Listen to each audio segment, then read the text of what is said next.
15 minutes work. These are the riders that will be battling it out. The top two will go into Q2.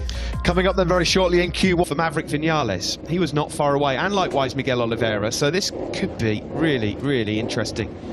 This has been, hasn't got the experience and the knowledge of that RSGP machine underneath him to really push the limit on a brand new soft tyre and flags there in the grandstand. So Alex Rins ready to go out. Just a reminder, if you're tuning, moment in time, one rider who'll be looking for a really good 15 minutes coming up here, of course, is the rookie Enea Bastianini. He'll be fighting for that. Going for Enea right now. I saw a last-minute front spring change as we were waiting to talk. Please give us an idea, Ruben. With the rookies fight, but it seems that Jorge Martin at home and with the bike he's got is really pressure is there. We feeling it. Last race for the kids, both sides. So thanks very much to Ruben Joust. Thank you, Simon, as well. Everybody who's gone out believes the options for tomorrow will be hard front, medium rear. Maybe a few will go hard. They're not going to want to use up too many of the hard front tyres, though. Himself a place into Q2 later on. Here's his teammate Andrea Dovizioso, who did very well yesterday. He was in the top. Danilo Petrucci's last ever qualifying session potentially coming up here, battered and bruised after a horrible crash. High to Yamaha for 2022, which will be 3 years newer than the one that he's riding right now. He's going to feel a bit up. Yeah, the older statesman in MotoGP next year, Andrea Dovizioso. It will be fascinating to see how he gets on to turning. Better corner entry, he said he'd sacrifice anything though for more top speed, more horsepower. That's stick right to fourth place last time out in Portimao. Felt like without that late red flag for the late incident involving Lecuona and Oliveriffo. Now the time to get into Q2 earlier this morning was 30.8. You have to the two Red Bull factory KTMs are 1 and 2 at the moment, but they're immediately displaced by Maverick Vinales on the Aprilia. We can't emphasise enough, of course it's imperative for anybody to try and get into Q2, but Alex Rins has got such an impressive record here in circuit, so he knows mission number one has to be accomplished, and that's to get into one of those top two places. Has it been job done so far? Yeah, excellent stuff for Alex Rins. This circuit just sort of suits him in so many ways. We just mentioned, we heard from Simon Crayford's one line round here last year when leading the race on the approach to turn 11, which allowed Joan Mir through. It's all that really prevented him from, wouldn't it, for Danilo if he made it through to Q2. Yeah, Andrea Dovizioso, who's about, what, a second ahead of Petrucci. He was briefed by Brad Binder. That was so close to knocking Alex Rins off top spot. Here is Rins attacking hard into turn 11. This is where he made that mistake. It's up, though, in the third sector. This is a really good lap here coming in from Alex Rins. 30.7 at 30.6. So Alex Rins, this surely will be an improvement on his best of the session so far. 1:39.60 it is. Circuit, but we've got Danny Pedrosa now here, KTM test rider. He's been done a lot of important work behind the scenes on the 2020 paddock here today. It's Dovi, but now we look back at Brad Binder, who's lost time in sector 3. A few world titles and a few Grand Prix victories gone the way of that quartet.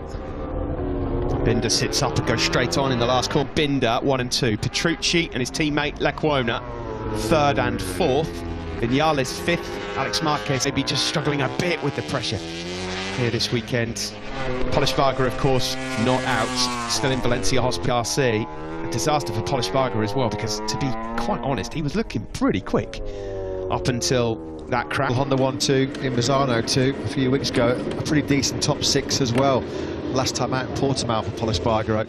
Binder in second, then another 10th and a half, almost back to Petrucci, so he's in complete control as it stands right now at the halfway point. 6 days ago in Portugal. He won't be in the fight for the podium tomorrow if he's starting from 16th on the grid. And just be informed exactly where he's winning, where he's losing. Maverick Vinales is not a million miles away from the top 2. The point scoring places, that's not happened too often in his Grand Prix career. To become the Rookie of the Year tomorrow, he'll certainly want to be higher up than 20th on the grid. GP for a while, or can he sneak a place into Q2? And just a reminder, of course, World Superbike coming to a conclusion next weekend in the early hours today. That World Championship, of course, going right down to that final race. Top track wrestle between those two over in World Superbikes. All set for a grandstand finish. The Titanic tussle between Razgatlioglu and Ray. This would be a big boost for Binder if he can get through to Q2. KTM could do with a bit of sunshine, couldn't they, on that end of the garages? It gives him a chance of really coming out fighting on Sunday. But there's a couple of other. Both Rossi and Petrucci found themselves locking horns in Q2. Their final qualifying session of their careers. And if he really nails the final sector, he might just nick second spot from Brad Binder. He's getting there, isn't he? Dovizioso does go third, a 1:39.99. That was very, very close. Just over 300. Want to be less aggressive on that Yamaha. That's what he says you need to be fast. Perfect illustration of that we saw in the past from the Yamaha, to maximise your corner entry, to certainly capitalise on the agility and the corner speed of that M1. Dovi will get there. Thanks for Alex Marquez. Brad Binder is up in Sector 1. We'll go back to the South African in a moment. But for the time being, here is the RSGP Aprilia. This could be the difference between the front row and not being inside the top 10 here. Now, the Binder's absolutely nailing this lap by a very small margin over Andrea Dovizioso, but looking well on course here to find more time at 1:39. In shortly, he does indeed go to second, and there's yellow flags in Sector 1. This could be crucial for Binder. He's got to get this one nailed. It's all about this fight. South African going back into second. Yes, he is, a 30.8. And Andrea Dovizioso, this lap won't count. It's not going to be the follow-up performance that he was hoping for after that great run. This is going to be quite good enough for Maverick Vinales. The yellow flags have been withdrawn at turn number. He needs it as well. He's been at the wrong end of the field for the majority of this final Grand Prix of the season. The Rookie of the Year prize on the line, a 1:31.185. That's still over half a second behind Rins. Yeah, just saw that crash on the left there, the replay of Alex Marquez into turn 2. 18th on the grid, Alex Marquez, and the conundrum of Miguel Oliveira rolls on, doesn't it? I mean, it really does. Third place at the moment in this session. Only Luca Marini, who's of course had an earlier crash in FP4 at turn 6. He's the only man currently behind. Across the line, no improvement. Oliveira is going to go to the back of the grid. He's just no far. No, 18th in Austin, 17th last time out in his home Grand Prix, and 20th potentially here tomorrow. Good laps, as you would expect from the top two men. Brad Binder smashed Sector 2, almost 0.3 of a second, taken by Vinales, fourth quickest for now, Bastianini 8th. Not a bad lap being posted here as well by Lecuona. For Brad Binder, will he be snatching that P1 from this man? Alex Rins lead this session at the moment. He finds a little bit more time, 2,000 in Q1. Binder over the line. Binder will be second, a 1:37.88 from him, just over a 10th behind Rins. So he's going to miss out by just 700ths of a second. Yeah, it'll be his best qualifying. He's going to miss out his last qualifying session in MotoGP, the number 9. Pit Byra then will be breathing a sigh. Miguel Oliveira is going to start tomorrow's Valencia Grand Prix from the back row of the grid. 10th in that second behind his teammate Brad Binder in that session. Sonichi Sahara then, well, he'll be happy because he's got that squirt towards turn 12. Joan Mir, of course, was already safely through after taking P6 this morning. But Alex Rins will get a 79 race Premier Class career, and he's through with Brad Binder. Good boost that as well for the South African. Sit comfortably, Q2 on the way next, 15-minute session. Rins and Binder join the party, and Rossi on with a 1:36.73, just over a 10th clear of Brad Binder. It was tight in that battle for second. Andrea Dovizioso third. 3 tomorrow. Marini was 7th. Bastianini was 8th ahead of Alex Marquez, who had a costly crash at turn 2. Miguel Oliveira was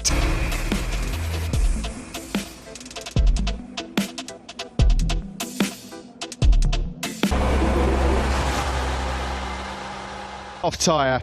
It's a special, we'll get to sample it for one last time. Aleix Espargaro, Jack Miller, Franco Morbidelli, Pecco Bagnaia, Jorge Martin, 2021, 14 plus 11 plus 21. What number does that make? It was written in the stars, wasn't it? 46. The airport in Valencia on Monday. It was, you're right, Matt. Car park space, number 46. Well, there you go. If you're Butteraro, he wouldn't mind stealing some headlines. It's not been the best weekend so far, although a much brighter free practice 4 for the Frenchman. He strutted by the Bologna Bullets, and this man in particular, Pecco Bagnaia, who gave a helping hand to Valentino Rossi this morning in and out of pit lane together. Oh, you've got to keep the boss happy, haven't you? Our season in MotoGP, he got tucked in behind Bagnaia under the night lights in Qatar in round 1, and he got 4th place in that top 6. If this place had a roof, it would have come off. It really, really would. So many times this year, Pecco's been speaking to Valentino going, I'll tow you to 3rd, Yeah. I'll tow you to 3rd. Yeah, Valentino, how many times so much for the career of the man in front of him. He signed him for the famed VR46 Academy back in 2014. Top MotoGP riders in 2021. He's going to be a big championship contender in 2022, and this is great to see. Who's going to be on pole, and where does Rossi go? That's gone wrong from the start. He got the tow from Pecco into turn 1, but he's overshot turn 1. Onto the runoff area at the first corner. Oh, well, that's a shame to start things off. In the meantime, Aleix Espargaro, 31.6. Expect to see a low 1 minute 30 for pole. Well, it was insanely close. Fantastic lap. Likewise, Mia.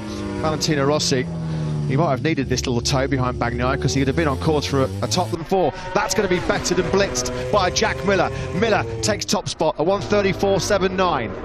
That's a very Best of the weekend so far. Here comes Pecco Bagnaia. Mir goes second. Pecco goes second now. A 31.064. First flying lap on that new tyre, a 1:34.79. Fabio Quartararo's gone second, but he can't get within 4/10 enough of watching Pecco Bagnaia in your press conference on a Saturday afternoon. Nick Matisse watch, isn't he? Yeah, he's been thoroughly fed up on a Saturday. Yamaha's on the front row. Second place for the Italian. But it's all eyes on Triller Miller. He's well overdue this pole position. He wants a new one. Miller, Morbidelli and Quartararo, that's your front row as it stands right now, but a hot lap's coming in now here in Valposa again here. What's he done? Yeah, a 1:33.25. His advantage stretches back out to nearly half a second. Duanti crosses the line and goes second, a 30.4. Great lap. And Pecco Bagnaia, he's almost pinched it again from Jack Miller. Factory Ducatis, 1-2. Factory Suzuki's, 3-4. Factory Yamaha's, 5-6. Factory lockouts of the top 2 places on the grid. They've done it in 4 of the last 5 races. On each occasion, it's gone the advantage. Thousandths of a second off, though. This is a fantastic lap. Can you believe it's estimated P6? He's 7,000th of a second down. Number 89 crosses the line and he takes second. It's exactly the same lap time as Jack Miller. Wow, can you believe? Because his next best lap will be better than Jorge Martin's. Can you believe it? Miller and Martin have lapped this 3.25s. It's yet another potential Ducati lockout of the front row. Yeah. They never had one before, had they? Until, well, For Pecco Bagnaia. it's tight at the top.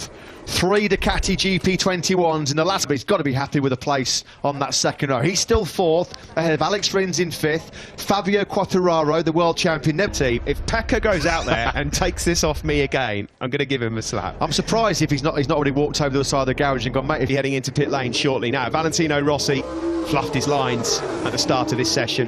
Is he going to have another crack at it? At the moment, leaving it so late, of course. When you're in the tow as well, your braking marker just out. Yeah, he would have just been pulled in, keep on par with Bagnaia and just got it too hot. But here we go. Pecco's like, Valentino, look. But Fabio Quartararo in line for 6th on the grid. He'd be unhappy with that. He knows just how difficult life can be in MotoGP, mired down. So it's Bagnaia with Rossi for company yet again. Bagnaia and Rossi take 2. And Rossi get it started. Rookie of the Year prize against Enea Bastianini tomorrow. The party might start early if he takes pole position here this afternoon, has it, because his next best lap in the session, as we repeat, was better than Jorge Martin's. That's why Miller at the moment on course for just his second. And Rossi, they're going to have another go at it. Here is some speed on a soft tyre, hasn't he? Now then, Bagnaia. This time Rossi does hit his braking marker. He just gave himself a bit more breathing space on the brilliance of Bagnaia ahead of him. He got himself too far away, though, from Pecco Bagnaia. We're going to find out shortly through Sector 1. Right now, then, Ducati in line. And 3/10 down this weekend means you're in big trouble. Normally, that's not too bad a factory Ducati garage, and if you're still watching the screens, it's probably going to be a few expletives on the helmet right now, because Bagnaia putting up another fantastic charge for his 6th consecutive pole position this season. Rossi's pulled him in a bit on that third sector. This. So many times of late. Rossi here, is he going to get in a bit of bother? Can he get any slipstream? He left it late to break there as well. Here comes Pecco, 7th. 3 minutes left, and Miller then has it all to do. Yeah, not even close. 0.2 of a second clear then. He fired in a 1:37.46, got him 8th. Mir's up in sector 1. Here is the number 36, he's 4th at the moment. Probably was top of FP4 earlier. Yeah, particularly how good he was in qualifying at the doubleheader here in Valencia last year. This is excellent work. The game for the race win tomorrow as well. Nakagami, can he improve on 9th place? Over the line he comes, picks up a couple of places, but stays on that 3rd run. Q1, he's only a 10th down in sector 2. And Bagnaya's up again in sector 3. The thing about Peck, impressively competitive motorcycle underneath him. Mir, he attacks towards the start-finish line, can't find his way back on that front. Excellent stuff. Binder climbs his way up into 6th. He'll take that. Immediately, though, he's dropped to 7th because Zarco on board with Pecco Bagnaia, that's it. Yeah, and this is the problem, unfortunately, with the yellow flag rule.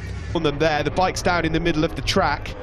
He's picking it up. The yellow flag's, of course, still waving. Can he get it started again? He's not going to be on the front row. Yeah, for the 3rd race in succession. Oh, this isn't over. Now then, Martin, yellow flag. But we'll find out. This could be something here from Pramac Ducati's Jorge Martin. He's and Miller, who at the moment are on that front row with Bagnaia, are putting up a real late charge here for Paul. Martin's got it! A 1:29! It's gone down now. That's in sector 3, and he was up in sector 2 as well. It won't be pole for Thriller Miller. It's qualifying done and dusted. Jorge Martin finds the first sub-130 lap of the weekend. He's going the way of the rookie. Miller's blown it, unfortunately. He was on a strong lap on his last lap, but the best he can hope for is that 130. Through yellow flags here. This is not a bad lap at all, you know, from Nakagami. He won't be far off Miller's best. Across the line for Taka. No, he's went through yellow flags, and that will be his 4th pole position in MotoGP. Despite missing 4 races earlier on, he's the 25th. Jorge Martin's lap is perfectly legal. No problem with the yellow flags, the late yellow flags, of course, with Bagnaia and Miller's crash. So it's in the last pole position of 2021. Great last lap by Jorge Martin. As well as crew chief. What a weapon that GP21 is right now. The 4 GP21s have qualified in the top 5 here today. The only Suzuki, he'll start 4th. And with 8 of them on the grid next year, the other manufacturers better watch champion. He will not be at all happy with 8. Binder will be very happy with 7th. I think that equals his best of the season. The top 6 for Alex Rins. He'll feel like he can mount a podium charge. Can you believe it then? Fabio Quartararo's last 3 qualifying before. Well, they are powerhouses at the moment. Let's hear from Paolo Ciabatti. He's with Simon in pit lane. Paolo, we'd not long ago spoken about... And 5th, it's a fantastic performance here in Valencia, so we're very happy. And what about Jorge? Yeah, and they did it. Shame that Pecco and Jack crashed, because maybe then there could be a bad accident in Portimao. And happy to have 3 Ducatis in the first row here in the last race of 2021. Congratulations. Congrats. Did you see him sideways around turn 9? I wish we had super slow-mo of that. He gave it everything. I think of 2021. That's gone the way of Jorge Martin. Great scenes here, though, as Valentino Rossi on the cool-down lap takes the... It went wrong in terms of the pole charge for Bagnaia. Oh, that front just tucked in, didn't it? Mid-corner into turn 2. That brought out... And unfortunately, it jumped up and got me. Only a little one, just tucked the front, but nonetheless, feeling good for tomorrow. Congratulations. Staying in front row is perfect, so the last race we had done a good job for the last race of tomorrow. I hope the medium is working well at the end of the race, but I think we can battle for a podium for sure. A breathtaking and flawless 1:29.936 from Jorge Martin means he takes the final pole. Sandwiched in between yet another Ducati. Zarco will go from 5th. Alex Rins completes the front row, having come out of Q1. Binder also out of Q1. He's the MotoGP, starting from 10th place on the grid ahead of Morbidelli and Aleix Espargaro. Dovizioso just missed out on a spot in Q2.